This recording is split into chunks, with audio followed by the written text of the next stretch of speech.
News, Mike Schultz with you once again, talk about the weather, and today it was beautiful. We had cold temperatures and hard ice out there, but just the sunshine. Now the clouds are waiting for the next system. We'll talk about that in just a little bit. Our photograph tonight, September winter scene. That's the best way to describe it. This one's sent in by Debbie Dickman. As you can see here, capturing the really nice shot of all the different textures in the photograph there. As always, if you have a photograph, send it to photos@ktvf11.com. Your numbers: 32 for the high today, freezing. The low last night, 26. The record high, 72 in 2002, but down to 12 degrees in 1914.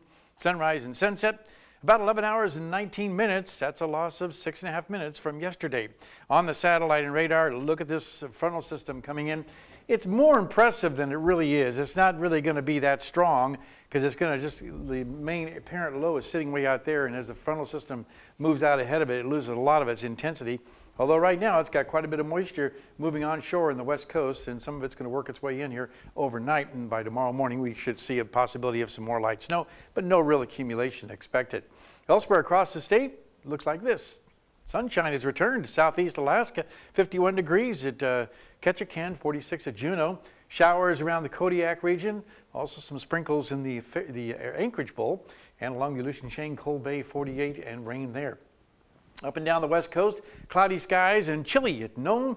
Not too bad at Bethel, 43 degrees. Across the north slope into the Brooks Range, Barrow, 32 degrees, and Fort Yukon, 32 also. Lower 48 weather, once again, we're looking at very nice weather over the Pacific Northwest, although rain's moved back into the picture there. 70 degrees at Seattle, nice day in San Francisco. Not quite as warm as it has been over the Las Vegas area, but still pretty hot in Phoenix. Another hot day across the Rockies, Denver at 84 degrees, and cooling down a little bit in Denver, or Dallas, I should say, 81 degrees there. All the weather's happening up and down the eastern seaboard today once again. As you can see on the satellite and radar, a big trough of low pressure here helping to fuel that energy. And also there's the outskirts of Hurricane Joaquin, a Category 4 hurricane that is going to be coming close to the United States, but it looks like all indications are that it should move out over the Atlantic Ocean and spare some of the heaviest rain that it was expecting. Maybe some showers, look at this, across the northern California areas. That's good, needed there for sure. And as far as the flood potential, well, boy, it's going to be really nasty. Coastal flooding, flash flooding, and road closures, all because of all the moisture continuing to flow across South Carolina, North Carolina, into the Virginias. And the overall jet stream, once again, calling for this hurricane to be ushered out over the Atlantic Ocean by the jet stream, thank goodness, and more showers across the northern Rockies.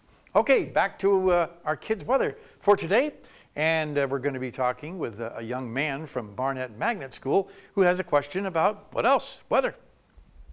Hi, my name is Vaughn. I'm in Miss Bennett's weather detective class at Barnett Magnet School, and this is my question for the weatherman. How can you tell if it's going to rain or snow, and how do you know it's going to be sunny the next day? Well, every night, Vaughn, we try to deal with generalities, not specifics. We try to make it just give you an idea of whether to take a coat, whether to be watching out for thunderstorms, and just the basic ideas of what you can plan on for the weather. As far as specifics go, it's really tough to narrow down when everything's going to be happening, although we did a pretty good job in this last storm. But the most important thing about weather is that it changes all the time, and a lot of times we can get definitely have the weather change on us. Thanks for that question. And again, thanks to Mount McKinley Bank for sponsoring our kids' weather. Tomorrow night, the teacher is going to wrap up the week with a unique weather fact. All right, here's the weather for Alaska for the northern sections tomorrow. Scattered snow showers for Barrow, high winds and high surf in Nome. Snow and rain expected in Fort Yukon, about an inch accumulation. Here in the interior, once again, snow and rain for Fairbanks and Healy, cloudy skies at Delta, and it'll be turning over to just mainly rain in the afternoon. And as far as southeast Alaska, well, sunshine has finally returned to the Juneau and Ketchikan area after having so much rain down there. Over the southwest part of the state, looking at showers at Bethel, periods of rain for Cold Bay and Kodiak, and also rain expected over the south central regions. Areas of rain at Anchorage, Homer, and Valdez. And our forecast for the remainder of the night, again, we're looking at our road conditions real quickly. On the Dalton Elliott highways, ice on bridges, slippery surfaces, snow packed in places. As far as the Steeves Richardson, snow on the roadway, black ice, wet roads. And in the icy patches and heavy equipment with construction on the Parks Highway, thanks to Mongold Insurance and Jose Body and Paint. And here's your forecast for the remainder of the night. 23 degrees, increasing clouds, a little snow by morning. Tomorrow's forecast, snow early, changing to rain by afternoon. And the 5-day outlook, as you can see here, rain and snow on Saturday and Sunday, then just mainly cloudy skies for the rest of the 5-day period. And temperatures will once again be looking at around 40 for the daytime highs. Overnight lows also once again cooling down a little bit. No real heavy snow accumulation in the forecast, and no ice either in the forecast either. Just some sloppy snow and rain. That's about it. Okay, Mike, thanks. We'll take that. And that'll do it for our newscast from all of us here at the News Center. Have a great night. Night.